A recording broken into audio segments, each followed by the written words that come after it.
All right, in Unit 3, Lesson 5, I had a question about number 11. It says find the points of two parabolas listed and show at these points the tangent lines to the parabolas are perpendicular.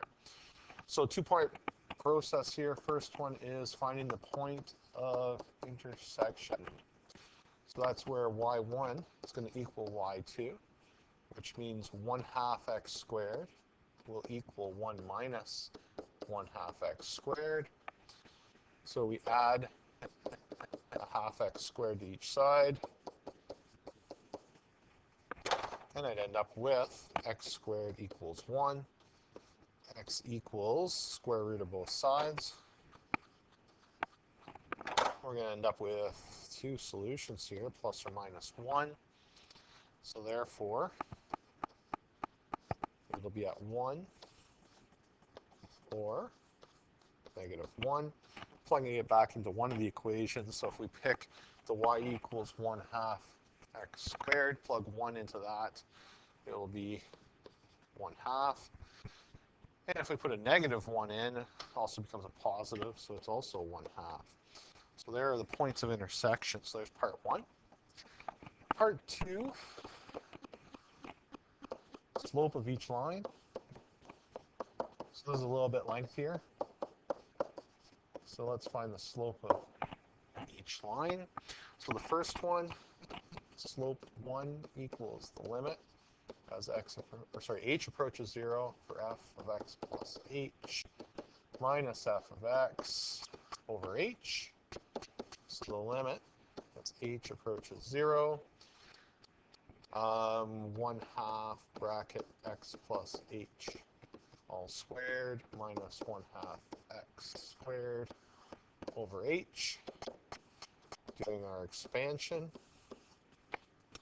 1/2 x squared plus, so it'll be 2xh times 1/2, so it'll be xh plus 1/2 h squared minus 1/2 x squared all over h. So the limit as h approaches 0, 1/2 x squareds cancel. I'm going to pull an h out, so I'm left with x plus 1/2 h over h. H's cancel. If I let h go to 0, I am left with x. So that is the slope of the first equation. All right. Now, what do I want to do? Maybe I'll return over here. So line 1,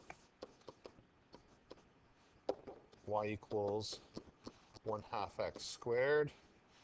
So the slope at 1/1/2 will equal, so if it's just going to be x, the slope is 1.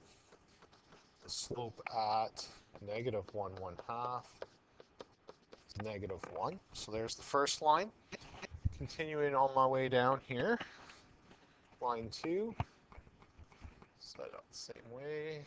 So line 2, so slope 2 equals the limit as h approaches 0, f of x plus h minus f of x all over h. So the limit as h approaches 0 for my function, 1 minus 1/2 x plus h squared minus bracket 1 minus 1/2 x squared all over h equals the limit approaching 0 for 1 minus, and I'll do the expansion again, 1/2 x squared minus xh minus 1/2 h squared. So remember, you got to distribute that negative in when you distribute the 1/2 in, minus 1 plus 1/2 x squared. And you know you've done it right if the original function disappears. So I have a plus 1, so that disappears. And I have a -1/2 x squared, and that cancels and disappears. Factoring out of h, I'm left with -x minus 1/2 h over h. H space here, h is then cancel, and if I let h go to 0, there's no problem. So my slope for line 2 is -x. So moving back over here, line 2, y equals 1 minus 1 half x squared.